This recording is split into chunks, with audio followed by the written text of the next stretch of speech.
안녕하세요. 저는 얼마 전에 이혼한 40살의 여성입니다. 흔히들 40이면 불혹의 나이라고 하죠. 혹시 여러분은 불혹의 정확한 뜻을 아시나요? 불혹이란 세상의 일에 정신이 빼앗겨 갈팡질팡하거나 판단을 흐리는 일이 없게 된다는 의미라고 해요. 사실 저는 이런 불혹의 참뜻을 30대 후반이 돼서야 처음 알았는데 그 당시만 해도 과연 내가 세상에 갈팡질팡하지 않고 유혹이나 주변의 말에 흔들리지 않고 굳건해지는 날이 올 수 있을까 싶었어요. 왜냐면 저는 아주 어릴 때부터 남의 말에 아주 잘 흔들리고 거절하지 못했거든요. 돌이켜보면 그동안 내 생각과 내 고집은 하나도 부리지 않고 좋은 게 좋은 것이라는 생각으로 남의 말을 아주 잘 들으며 살아왔던 것 같아요. 그런데 40, 불혹의 나이가 되고 이혼하게 되면서 전 남의 말에 휘둘리지 않고 내면적으로 좀 더 단단해지고 성장한 것 같아요. 그저 유순하게만 살아왔던 제가 왜 이렇게 변하게 되었는지 지금부터 저의 이혼 이야기를 해보려고 해요. 저의 남편은 치과의사였어요. 흔히 남편이 치과의사라고 하면 잘 살 것으로 생각하지만 저는 그러지 못했어요. 왜냐하면 남편이 치과에서 돈을 벌면 그 돈이 모두 다 시댁으로 들어갔거든요. 그래서 정작 저는 경제적으로 넉넉하지 못하게 살았어요. 왜 남편의 돈이 다 시댁으로 갈 수밖에 없었는지 설명해드리면 일단 시부모님은 대학교 앞에서 감자탕 가게를 운영하셨는데 장사가 거의 안 되었어요. 처음에는 어느 정도 매출이 나왔어요. 사실 돈이 없는 대학생들에게 감자탕은 든든한 밥 한 끼가 되기도 하고 근사한 술안주가 되기도 하잖아요. 그런데 근처의 시부모님 가게보다 더 저렴하고 양도 많고 맛도 좋은 감자탕 가게가 들어오고 나서부터 시부모님 가게에는 손님들이 줄기 시작했어요.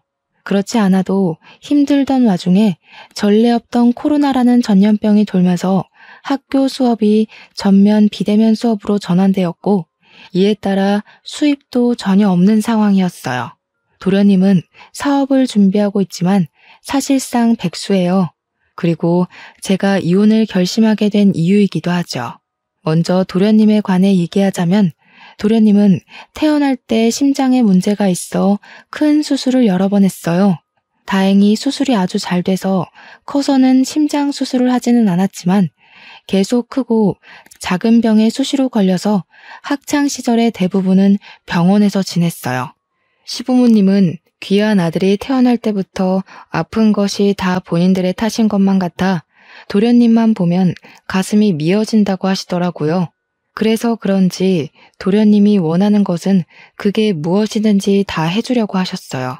그런데 아들에게 뭐든 다 해주려면 돈이 있어야 하잖아요. 시부모님은 돈이 없으셨던 것이죠. 그럼에도 첫째 아들인 남편은 혼자 열심히 공부해서 전액 장학금도 받고 치대에 들어가 치과 의사가 되었어요. 시부모님은 치과 의사가 되어 돈을 많이 벌게 된 남편에게 도련님에 대한 금전적인 지원을 많은 요구를 하게 됐어요. 그래서 우리 남편은 도련님에게 수시로 용돈도 주고 생활비도 지원해주고 학비도 지원해주게 되었고요. 남편 역시 항상 아픈 본인의 동생 도련님이 매우 안타까웠거든요. 그렇게 온 가족이 도련님을 도와주고 아껴준 덕에 도련님은 누구나 들으면 다 아는 명문대 공대를 나름 우수한 성적으로 졸업하게 되었어요. 그런데 이렇게 명문대 공대를 졸업했으면 이제 회사에 다니며 자기 밥값을 해야 하는데 도련님은 그러지 못했어요. 어릴 때부터 워낙에 병원에서 오래 생활했기 때문에 사회성이 제로였거든요. 솔직히 학교는 성적만 잘 나오면 큰 문제가 되지 않으니 사회성이 제로여도 별 문제가 없었어요. 그런데 회사는 그게 아니잖아요.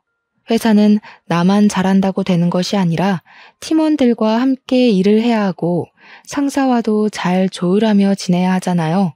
도련님이 일은 나름 잘하는 것 같았는데 사람과의 관계에서 너무 큰 스트레스를 받게 되었어요.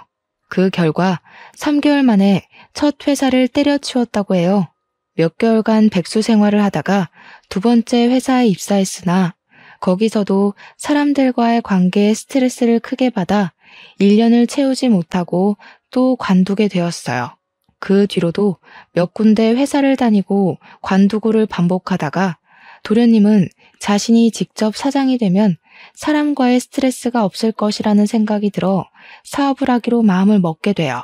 처음에는 부모님이 음식점을 하시니 자신도 음식과 관련된 사업을 하면 잘할 수 있을 것으로 생각해서 대학교 앞에 치킨집을 열었어요.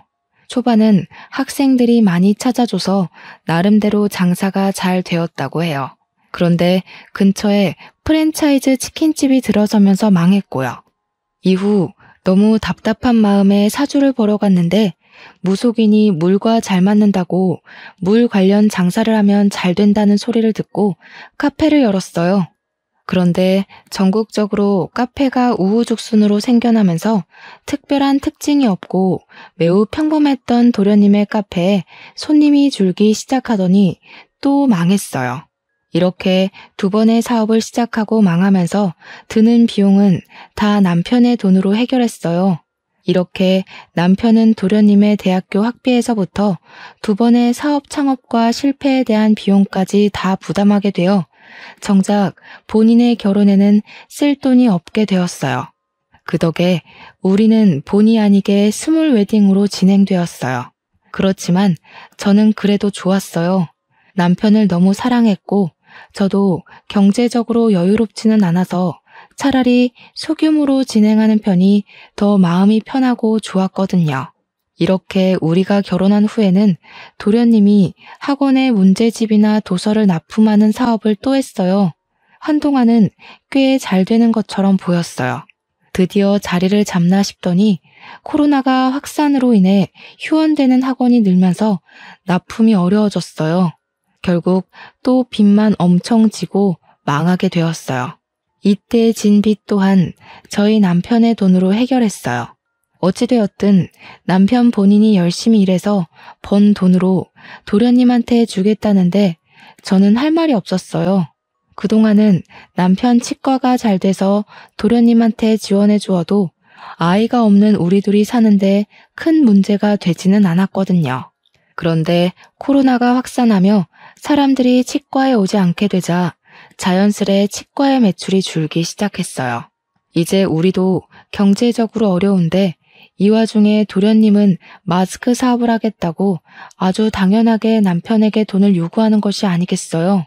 이 소리를 듣고 저는 속으로 도련님이 무슨 사업을 해도 쫄딱 망하는데 이제 사업 그만하고 나이도 있으니 일단 공장 같은 데라도 가서 스스로 돈을 벌어야 한다고 생각했어요. 그런데 이 말을 차마 할 수가 없었어요. 왜냐하면 남편은 정말 똑똑했고 계산이 빠른 사람이었거든요. 이런 사람의 남편의 친구가 마스크 사업으로 이번에 대박이 났다며 이번에는 절대 망하지 않을 것이라며 마지막으로 도련님을 도와주자고 저를 설득하더라고요. 게다가 시댁 식구들도 도련님이 이번에 대박이 나서 돈을 많이 벌게 되면 우리에게 좋은 집과 차를 선물하겠다고 하더라고요. 원래 우유부단하고 남의 말에 잘 흔들리던 저는 시댁 식구들과 남편의 말에 설득당해서 도련님을 도와주기로 마음먹었어요. 그리고 도련님의 사업이 남편 친구처럼 대박나기를 기대했지만 결국에는 또 망하게 되었죠. 이러던 와중에 시어머니는 당뇨병이 오셨어요. 당뇨라는 것이 합병증이 무서워서 주기적으로 약도 먹고 시간마다 혈당을 체크해야 하잖아요. 그런데 병원에 가실 때마다 시어머니가 저를 부르시더라고요. 그리고선 꼭 지갑을 두고 왔다. 갑자기 화장실이 너무 급하다. 친구에게서 급한 전화가 왔다는 빤히 보이는 핑계를 대시며 제가 병원비를 내도록 하셨어요. 저는 이렇게 매번 우리 집이 시어머니의 병원비를 부담하는 것이 너무 싫었어요. 솔직히 남편 치과도 매우 힘들었거든요. 그래서 저도 아르바이트를 구하려 했으나 코로나로 인해 워낙 불경기라 있던 사람들도 다 잘리는 마당에 저같이 경력이 오래 단절된 아줌마를 채용해준다는 곳이 아무 데도 없었어요. 그래도 10년 가까이 살면서 시어머니가 저한테 싫은 소리 한 번 하시지 않았고 사랑하는 남편의 어머니고 가족이라는 생각에 싫은 내색 한 번 하지 않고 살았어요.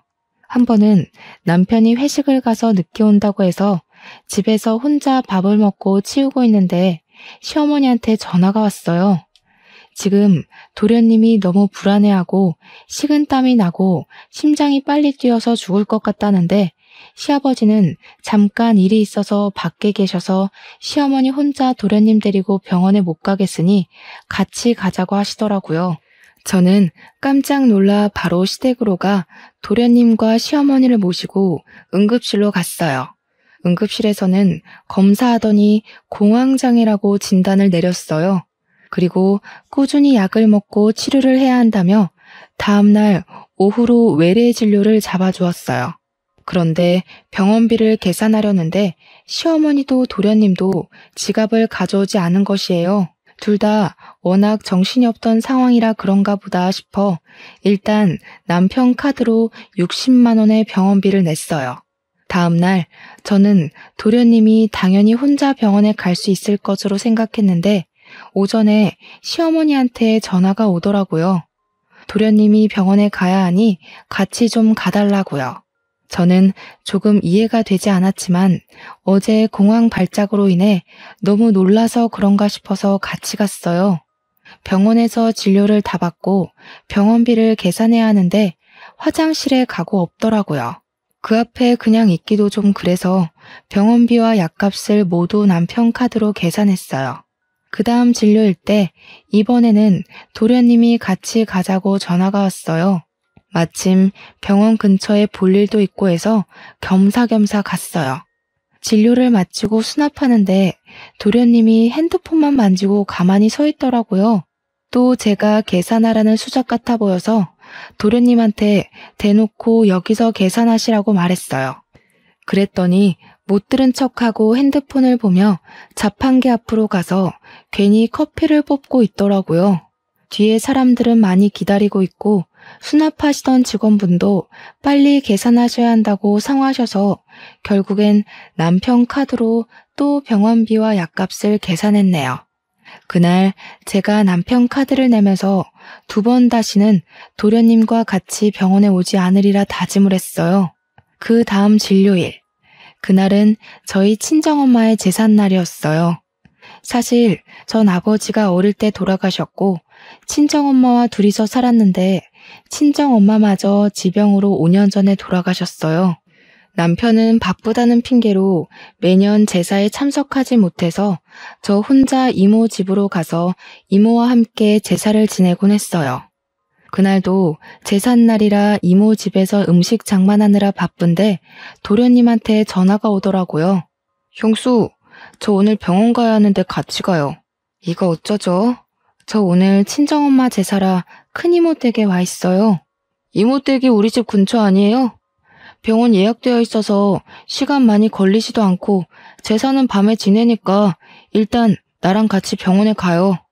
병원에 갔다가 다시 가서 음식 장만하고 제사 지내면 되잖아. 형수가 같이 안 가면 나 누구랑 가요? 죄송하지만 그건 힘들 것 같네요. 지금 음식 장만을 거의 못해서요. 알겠어요. 그럼 그냥 병원비나 보내줘요. 아마 저번에 나온 병원비 그대로 보내면 될 거예요. 계좌번호 지금 카톡으로 보낼게요. 제가 왜 도련님한테 병원비를 보내야 하죠? 그리고 지금 제가 이모댁이라서 돈 이체하기 힘들 것 같네요. 죄송해요. 아니, 형수 폰뱅킹 하잖아. 핸드폰으로 금방 이체하는데 그거를 왜 못해요? 왜? 이해가 안 되네? 설마 지금 그깟 병원비 아까워서 그래요? 솔직히 그 돈 형수 돈 아니잖아. 우리 형이 일해서 번 돈이잖아. 어차피 형 돈으로 생활하면서 꼴의 유세는 무슨. 못 보내주면 말아요. 병원 안 가고 확 죽어버리면 되지. 도련님은 돈을 이체하지 못하겠다는 제 말에 불같이 화를 내며 자신의 할 말만 하고 끊었어요. 저는 다른 사람이 제게 이렇게까지 화를 낸 것은 처음이라 손이 덜덜 떨리고 심장이 두근거렸어요. 누군가와 통화를 한 뒤 겁에 질린 저의 모습을 본 이모는 깜짝 놀라 왜 그러냐고 하셨어요. 그래서 저는 시댁에서 그동안 있었던 모든 일을 하나도 빠짐없이 모조리 다 이야기했어요. 혜정아, 왜 그렇게 미련하게 살아? 아무리 어려운 시댁이라고 해도 네가 아닌 것 같다 싶으면 거절도 하고 화도 내고 하며 살아야지. 안 그러면 속병 나 이거 사. 그리고 시댁과 도련님이 아무리 어렵고 힘들게 산다 해도 너희 집이 병원비며 사업비까지 다 대주는 것은 정말 아니야. 너희 시부모님 가게 하신다며. 그리고 도련님은 이제 나이 37살인데 아직도 형한테 기대서 산다는 게 말이 되니? 7살도 아니고 37살이 병원비 몇 푼이 없어서 같이 가자 그러고 돈 보내달라고 하고. 너네 도련님이란 사람은 바보라니? 아니, 너나 네 남편이 로또에 당첨돼서 평생 놀고 먹고 살 만큼 돈이 있으면 도련님이라는 그 바보 등신한테 돈을 매번 갖다 줘도 아무 문제가 없어. 근데 그러지 않잖아. 게다가 지금 너네도 매우 힘들다면서. 안 그래도 남편이 한 달 벌어 한 달 겨우 먹고 사는 마당에 무슨 도련님 병원비에 사업하는 비용까지 내주느냐고. 이모는 제가 결혼 후 살아온 이야기를 듣고 나선 열변을 토하시며 저와 남편의 행동을 매우 답답해하시며 화를 내셨어요. 이모는 혜정이 네가 정말 잘 살기를 바라는 마음에서 하는 소리니까 내가 화냈다고 서운하게 생각하지는 말아줘. 그런데 시댁 병원비에 도련님 사업비 내는 문제는 더는 이렇게 하지 않겠다고 확실히 얘기해. 알겠지? 그런데 어차피 그 돈 다 남편이 번 돈이기도 하고 제가 그 돈에 대해서 이래라 저래라 얘기할 권한은 없잖아요. 그리고 그 말에서 남편이랑 싸우고 이혼하자고 하면 어떡해요. 내 나이가 이제 적은 나이도 아닌데. 그래, 그 돈 남편이 번 돈이긴 하지. 그런데 너희는 남남이 아니고 부부야. 좋은 일도 힘든 일도 함께 해야 하고 경제적인 것도 함께 해야 해. 그래야 진정한 부부지. 그리고 남편이 지금 밖에 나가서 돈을 벌기는 하지만 그렇다고 네가 집에서 마냥 놀기만 하니? 그건 아니잖아. 그렇죠. 저도 집안일 하는데 그건 헛수고로 알고 있고 남편은 가족에게 돈을 쓰는 걸 당연하게 생각하더라고요. 자기 가족 무시하냐고 화만 내고. 너도 남편이 밖에서 돈을 잘 벌어오도록 매일 아침밥 차려주고 청소와 빨래와 같은 집안일에 신경 쓰지 않고 바깥일에만 집중할 수 있도록 너도 잘 내조를 하잖아. 그렇게 집안에서 너의 본분을 다하며 네 생각을 이야기했는데 남편이나 시댁에서 네 이야기를 들어주기는커녕 도리어 화를 낸다? 그러면 너도 이 사람들과의 인연은 여기까지인가 보다 생각하고 이혼해. 좀 당당하게 좀 살아 이거사. 네가 이렇게 시부모랑 남편한테 쩔쩔매고 사는 거 엄마가 하늘에서 보면 얼마나 속상하시겠니? 이모가 엄마 이야기를 하시는데 순간 눈물이 뚝뚝 떨어졌어요. 이모는 너무 착하고 여린 네가 잘 살아야 하는데 답답하게 사는 것 같아 속상한 마음에 말이 세게 나왔다고 미안하다고 하시더라고요. 그래도 이모의 말은 잊지 말고 명심하라고 신신당부를 하셨어요. 이모의 말씀을 들으며 그동안 내가 얼마나 미련하게 살아왔는지 느낄 수 있었고 이제는 이렇게 살지 말아야겠다고 다짐을 했어요. 이모 앞에서 어린아이처럼 울다가 겨우 진정이 되었는데 시어머니한테 전화가 왔어요. 너는 말이야. 지금 지호가 공황장애로 중내사내 하는데 병원을 같이 가주지는 못할 망정. 어떻게 돈을 안 보내주니? 그러다가 애 잘못되면 네가 책임질 거니? 어머니, 죄송하지만 지금 제가 친정엄마 제사 준비 중이라서요. 아직 음식 장만을 거의 못해서 바빠요. 제가 시어머니와 통화하는 것을 보더니 이모가 한숨을 푹 쉬시며 제 핸드폰을 가져가셨어요. 안녕하세요. 저 혜정이 이모 되는 사람입니다. 아, 네. 안녕하세요. 지금 며느리랑 통화해야 하니 좀 바꿔주시겠어요? 그런데 제가 아까부터 상황을 지켜보니 혜정이 도련님이 좀 아프신 것 같던데 혜정이가 도련님의 보호자도 아니고 엄마도 아닌데 왜 자꾸 혜정이한테 같이 병원에 가자 돈을 달라고 하시는지 모르겠네요. 사돈이 잘 모르시는 것 같아서 말씀드리는데 도련님이라는 사람은 사돈의 아들이지 제 조카 혜정이의 아들이 아니에요. 지금 말 다 하셨어요? 걔한테 무슨 소리를 어떻게 들었는지는 모르겠지만 가족끼리 병원에 같이 가기도 하고 힘들면 병원비도 좀 지원받고 그러고 사는 거 아니겠어요? 네, 가족인데 물론 서로서로 도와가며 잘 살아야죠. 그런데 문제는 지금 도련님이라는 분은 한 번도 혜정이나 혜정이 남편에게 도움이 된 적 없었잖아요. 대학 학비에서부터 사업으로 생긴 빚, 병원비까지 다 지원을 받으면서 남편에게 고마워한 적 한 번이라도 있으세요? 있으시냐고요? 아니, 이 여자가 왜 남의 가정에 이래라 저래라 훈수질이야? 남의 가정이라뇨? 저의 조카 가정입니다. 저도 훈수 둘 자격 충분히 있어요. 그리고 사돈, 제가 한마디만 더 하겠는데 도련님의 병원비는 본인이 직접 해결하던가 아니면 사돈이 해결하세요. 안 그래도 힘든 조카 집에 더는 손 벌리지 마시고요. 아시겠어요? 이모는 제가 그동안 하고 싶었던 모든 말을 저 대신 시원하게 해주시고 전화를 끊으셨어요. 저는 그동안 묵은 채증이 내려가는 것처럼 좋긴 했지만 한편으로는 앞으로 시어머니 얼굴을 어떻게 볼지 걱정이 되었어요. 그런데 이모는 시어머니와 통화 후 고개를 갸우뚱거리시더라고요. 그런데 내가 왜 너희 시어머니 목소리를 어디서 들어본 것 같지? 내 결혼식 때 보고 대화를 나눠서 알지 않을까요? 아니야. 나 너 결혼식 때 못 갔잖아. 그때 너희 이모부 해외 출장 중이라서 나 해외에 있어서 못 갔어. 그래서 축의금만 두둑이 보냈잖아. 그러네요. 그럼 이모와 저희 시어머니는 한 번도 뵌 적도 말한 적도 없었네요. 그럼 다른 누군가와 헷갈린 게 아니에요? 아니야. 분명히 어디선가 이 말투, 이 목소리 들었어. 아, 너 시어머니 이름이 혹시 이금자 맞니? 이모가 시어머니 이름을 어떻게 아세요?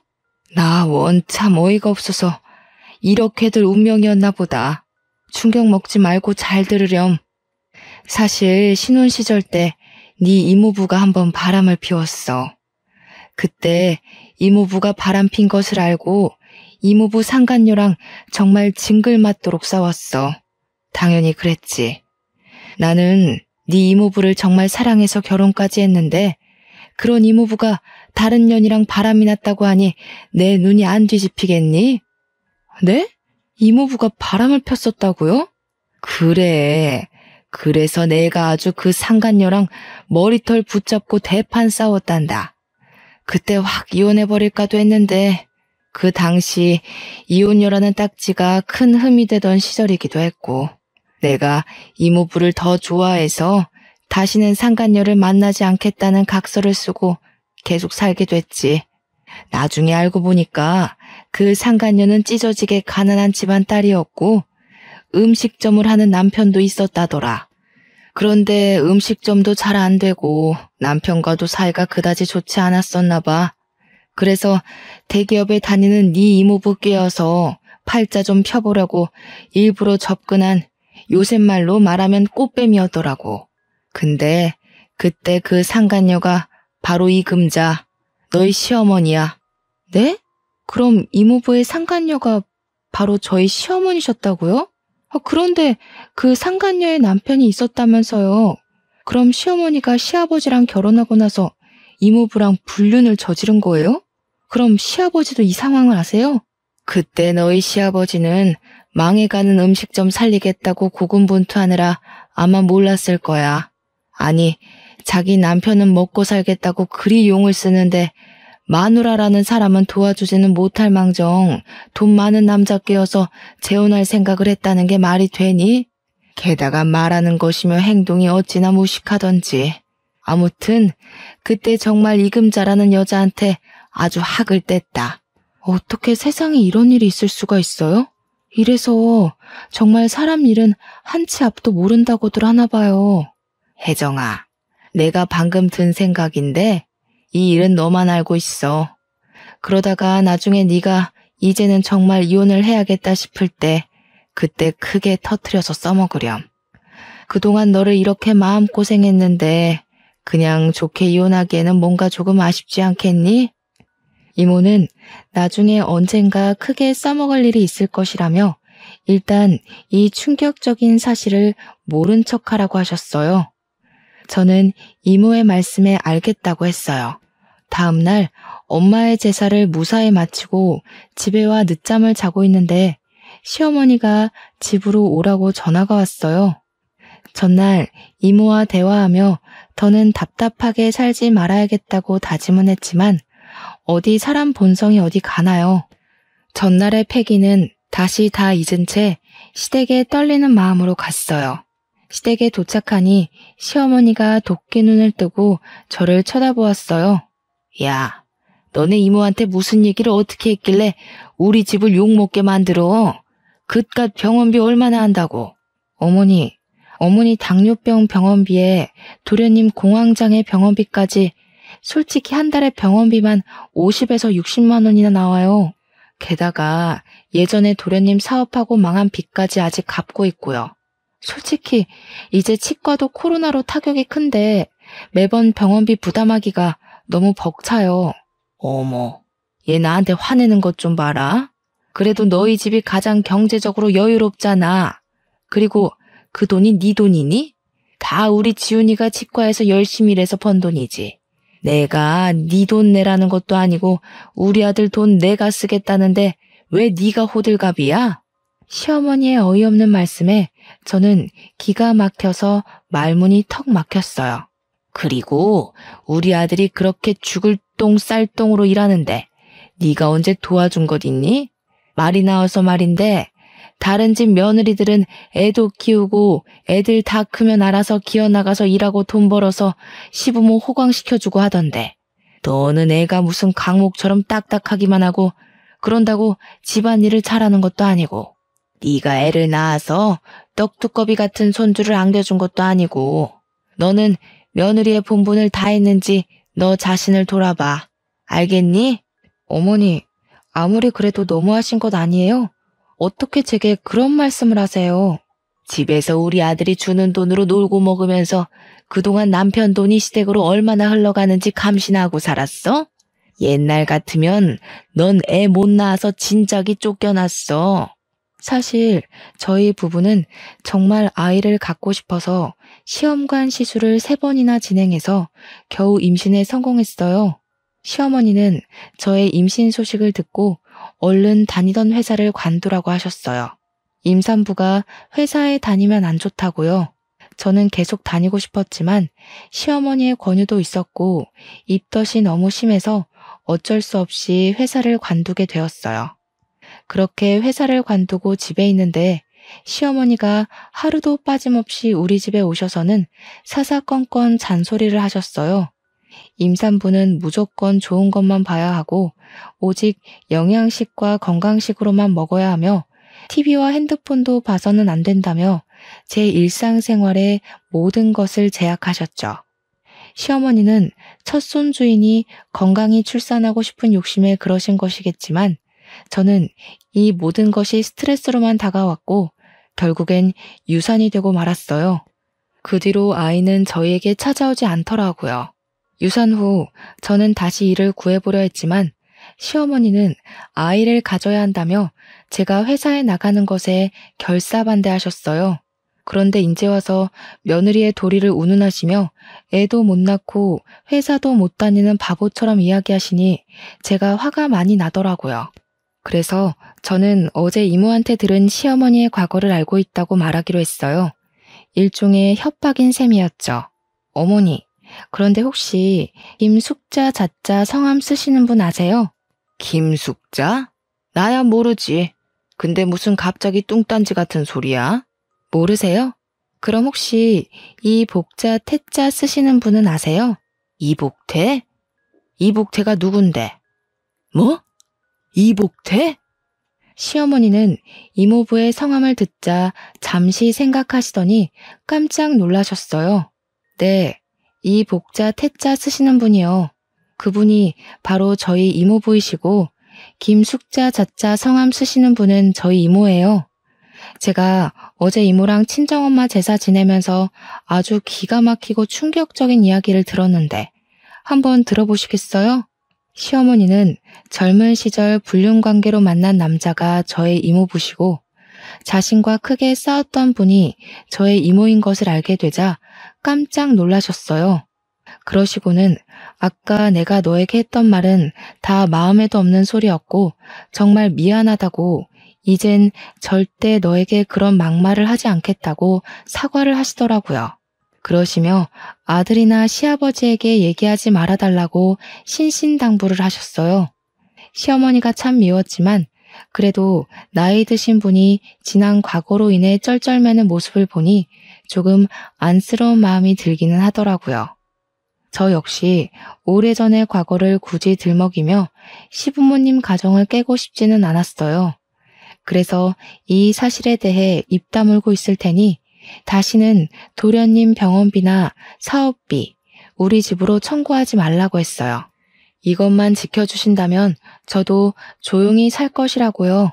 시어머니와 이야기를 마친 뒤 며칠 동안은 시어머니나 도련님의 전화도 없고 아주 평온하게 지냈어요. 그렇게 한 달 정도인가 지났을까요? 도련님한테 전화가 오더라고요. 자기가 새로운 사업을 시작했는데 돈이 필요하다고 지원 좀 해달라고 하더라고요. 아주 당당하게 요구하길래 저는 시어머니께 듣지 못했냐고 이제는 도련님 사업비 우리한테 지원해달라는 소리 하지 말라고 이야기했어요. 도련님은 저의 단호한 목소리에 당황해하며 전화를 바로 끊으시더라고요. 그리고 얼마 뒤 드디어 사건이 터졌어요. 제가 아파트 관리비를 내려고 남편의 공인인증서로 인터넷 뱅킹에 접속했어요. 그런데 통장에 있어야 할 돈이 한 푼도 없는 것이에요. 남편이 담배를 피우는 것도 아니고 술을 마시기는 하지만 직원들 회식 때나 마시지 많이 마시지는 않거든요. 돈을 쓰는 곳이라고는 주유소가 전부인데 통장에 돈이 하나도 없다는 것이 이상해서 거래 내역을 조회해보니 시어머니와 도련님 앞으로 거액의 돈이 이체되었더라고요. 사실 남편은 해킹당할 위험이 크다며 폰뱅킹을 하지 않아요. 그래서 이체를 하려면 매번 은행에 직접 가야 하거나 제가 가지고 있는 공인인증서로 인터넷 뱅킹을 해야 했죠. 그런데 치과 일로 매번 바빠서 은행에는 잘 못 가고 공인인증서는 항상 제 금고에 있었는데 금고 비밀번호도 모르는 남편이 무슨 수로 어떻게 이체를 했나 싶어서 남편에게 전화했어요. 알고 보니 시어머니는 제가 자신의 과거 불륜 사실을 알게 되자 저한테 돈 달라고 하지는 못하고 남편에게 돈을 달라고 하셨다고 해요. 그래서 남편이 자신이 바쁘니 직접 못하고 집사람한테 공인인증서가 있으니 집사람한테 이야기하라고 했지만 시어머니는 며느리한테 이야기하기 좀 눈치 보인다며 직접 돈을 달라고 했대요. 그러면서 도련님과 시어머니가 치과에 찾아가 일하던 남편을 데리고 은행에 갔대요. 은행에서 남편이 본인의 핸드폰에 폰뱅킹을 설치하게 하여 본인들의 계좌에 쉽게 이체를 할 수 있게끔 했던 거였어요. 이런 사실을 알게 된 순간 이 집에 계속 있다가는 나는 영원히 호구의 마누라가 될 것 같다는 생각이 들었어요. 이렇게는 도무지 못 살겠다 싶어 이혼하기로 마음먹고 남편에게 퇴근 후 시댁으로 바로 오라고 했어요.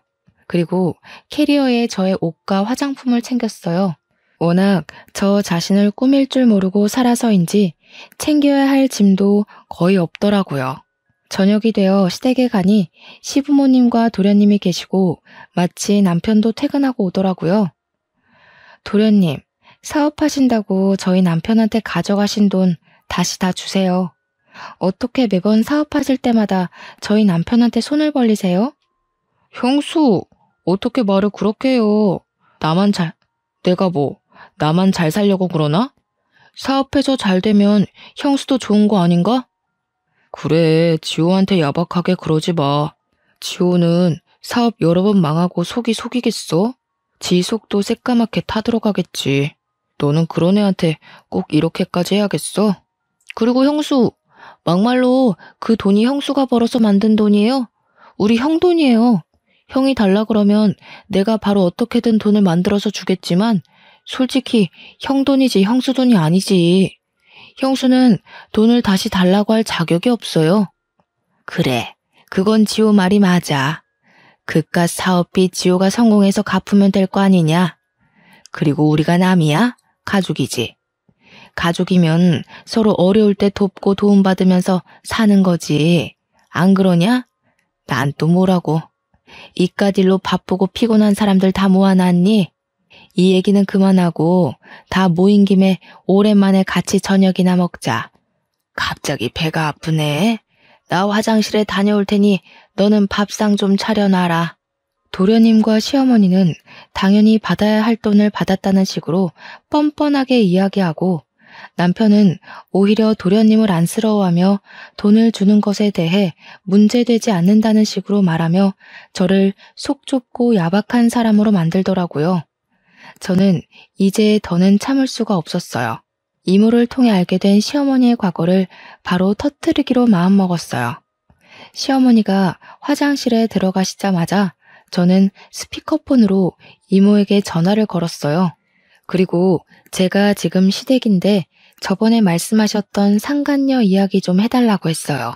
이모는 상간녀의 존재를 어떻게 알게 되었는지부터 상간녀가 어떤 사람이었는지 아주 낱낱이 얘기해 주셨어요. 제가 돈 이야기를 하다가 갑자기 이모에게 전화하고 있으니 남편과 시아버지, 도련님은 제가 왜 이러는지 궁금해 하시더라고요. 이모, 그래서 그 상간녀 이름이 뭐예요? 그 여자 이름은 이금자야. 그 여자 남편은 그 당시에 해장국집 했었지. 아마 그 이름이 지훈이네 해장국이었을 거야. 그 집 아들 이름 따서 지었다고 하더라고. 잠깐, 지훈이네 해장국? 이금자? 그럼 우리 집사람이 그쪽 남편과 바람이 났다는 말이요? 어머, 혜정이 시어머니가 이금자였어요? 몰랐네요. 그때 당시 이금자 남편은 망해가는 국밥집 살린다고 고생하며 있는데 이금자 그녀는 내 남편한테 꼬리치고 있던 사실 알고 그 남편도 참 불쌍하다 했는데 뭐 아무튼 그쪽 집안일은 알아서 잘 해결하시고 혜정아, 이모는 바빠서 끊는다. 시어머니의 충격적인 과거 불륜 사실이 들통난 순간 시아버지는 깊은 심호흡으로 화를 억지로 억누르고 계셨고 남편과 도련님도 충격으로 말을 잇지 못했어요. 야, 너는 내가 밥 준비하라는데 아직도 거실에 앉아 있어? 애가 왜 이렇게 굶뜨니? 빨리 와, 밥 차리게. 지금 밥이 문제야? 당신 도대체 행동거지를 어떻게 하고 산 거야? 아니, 이 사람이 노망이 났나? 애들 앞에서 이게 뭐 하는 짓이에요? 방금 혜정이 이모 되는 사람한테서 다 들었어. 옛날에 지훈이네 해장국 하고 있을 때 당신이 이복태라는 사람이랑 바람 피웠다가 그 집 마누라한테 걸려서 개망신 당했다면서. 아니, 그 사실을 어떻게... 야, 네가 다 얘기했니? 내가 얘기하지 말아달라고 신신당부했잖아. 네, 신신당부하셨죠. 저도 굳이 얘기하지 않으려고 했어요. 그런데 제가 그 전에 말씀드린 조건은 잊으셨나 봐요.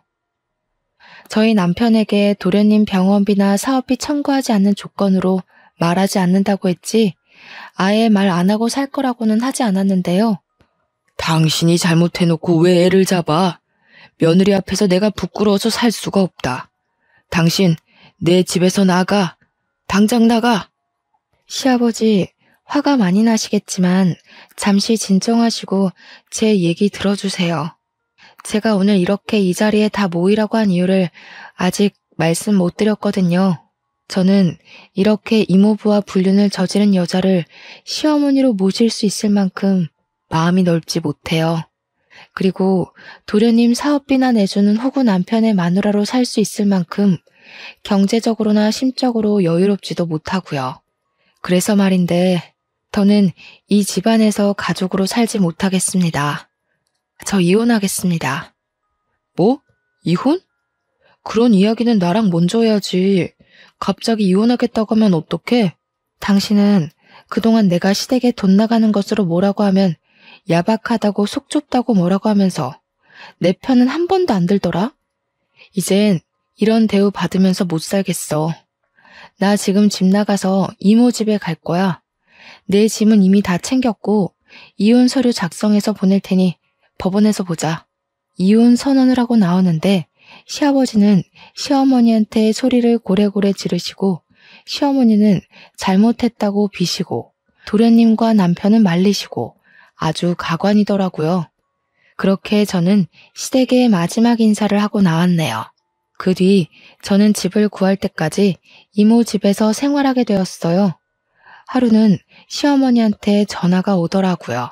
시어머니 본인의 과거는 잊고 다시 남편과 잘해보라고요. 이젠 정말 손 벌리지 않겠다고 예전에 생각 없이 했던 말들도 다 미안하다고요. 그러면서 지호가 어릴 적부터 몸이 워낙 약해서 내가 오냐오냐 하고 키워서 버릇도 없고 끈기도 없다며 지호 대신해서도 사과한다고 하시더라고요. 저는 그런 시어머니께 도련님이 그 나이 먹도록 혼자서 뭐하지 못하게 된 건 다 시어머니 탓이라고 하며 그동안 하고 싶었던 이야기들 다 질렀어요. 그리고 이미 전 이혼하기로 했고 저의 이 결정 번복하지 않겠다고 분명히 저의 뜻을 밝혔어요. 잠시 뒤에는 남편에게도 전화가 왔어요. 이제 다시는 도련님이나 어머니한테 돈을 주지 않겠다고 각서라도 쓰겠다고 하며 집으로 들어오라고 설득하더라고요. 예전 같았으면 남편의 설득에 홀라당 넘어갔겠지만 시댁에서 당한 지 10여 년이 되어가니 이제 남편의 그 어떤 말도 믿지 못하겠더라고요. 그래서 남편에게 원래 늘 그래왔듯 딱하고 안쓰러운 동생과 시어머니 평생 뒷바라지나 하면서 살라고, 그렇지만 나는 호구의 마누라로 살지는 못하겠으니 우린 이혼이라고 확실히 못 박아두었네요. 그리고 며칠 뒤 법원에서 이혼 도장을 찍고 저의 짧지는 않았던 결혼 생활을 마치게 되었어요. 사실 아빠가 일찍 돌아가셔서 혼자 힘들게 저를 키우는 엄마를 보면서 저는 절대 남편과 사별하거나 이혼하지 않고 남편과 함께 평생 행복하게 살아야겠다고 생각했어요. 그래서 남편과 시댁이 제게 부당한 것을 요구해도 저는 제 의견 하나 표현하지 못한 채 바보처럼 끌려다니며 살아왔던 것 같아요. 원래부터 제 성격이 그렇기도 했고요. 그런데 이렇게 답답한 성격이었던 제가 이혼이라는 과정을 겪고 부록의 나이가 되어보니 이젠 아닌 건 아니라고 말할 수 있게 되었고 예전보다는 남들의 눈치 보는 것 없이 내면적으로 단단하게 변한 것 같아요. 사실 이혼하고 나서 한 회사에 들어가게 되었는데 이혼녀라는 딱지가 있고 경력이 단절된 나이 많은 제가 과연 잘할 수 있을까 걱정이 너무 많았어요. 제가 워낙 눈치도 빠르고 순간 집중력이 좋아 업무는 빨리 익히는 편이지만 사람들과의 관계는 정말 어려웠거든요. 결혼 전 회사 다닐 때는 사람들한테 이리 치이고 저리 치이며 스트레스를 정말 많이 받았던 것 같아요. 그런데 이제는 회사에서 사람들과 관계를 맺을 때 한결 마음에 여유가 있는 기분이에요. 때로는 제가 정말 남들의 말에 휘둘리지 않고 흔들리지 않는 진짜 부록이 된 것 같아 저 스스로가 기특하기까지 해요. 흐르는 나이는 막을 수 없으니 이런 저도 순식간에 쉰이 되겠죠. 쉰은 지천명의 나이, 하늘의 명을 깨닫는 나이라고 해요. 평생 흔들리고 넘어질 것 같은 제가 부록의 나이를 지나 단단해진 것처럼 저의 지천명의 나이에는 하늘의 뜻을 알고 지혜롭게 사는 제가 되도록 부단히 노력해야겠다는 생각이 드네요. 그래서 하늘 어딘가에서 저를 보고 있을 친정엄마를 먼 훗날 다시 배웠을 때 엄마에게 잘 살았다고 칭찬받는 딸이 되고 싶네요. 저의 이혼 이야기를 하고 나니 저보다 젊은 나이에 혼자가 되어서 힘들게 저를 키우셨을 엄마가 사무치게 그립네요. 엄마의 자랑스러운 딸이 되기 위해서 열심히 그리고 더 야무지게 이 세상을 살아내리라 다짐을 하며 저의 기나긴 이야기를 마칩니다. 들어주셔서 감사합니다.